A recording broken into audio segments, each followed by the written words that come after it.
सङ्गं त्यक्त्वा करोति यः लिप्यतेन स पापेन पद्मपत्रमिवाम्भसा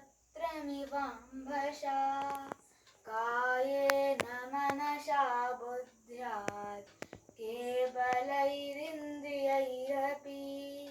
योगिनः कर्म कुर्वन्ति सङ्गं त्यक्त्वामशुद्धये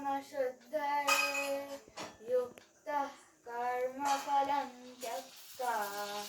शान्तिमाप्नोति नैष्ठिकीम् अयुक्तः कामकारेण फले शक्तो निबध्यते सर्वकर्माणि मनसा सन्न्यास्यात्तेषु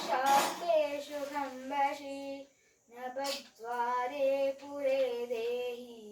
नैव कुर्वन्न कारयन् न कर्तृत्वं न कर्माणि लोकश्च सृजते प्रभुः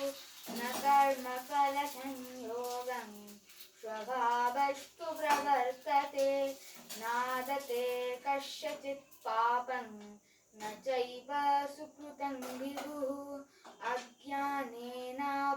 ज्ञानं तेन मुह्यन्ति जन्तवः ज्ञानेन तु ततज्ज्ञानं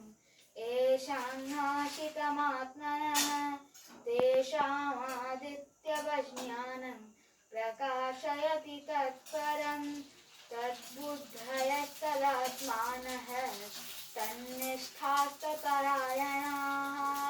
गच्छन्त्य पुनरावृत्तिं ज्ञाननिर्धूतकल्मषाः। ॐ शान्ति शान्ति शान्तिः।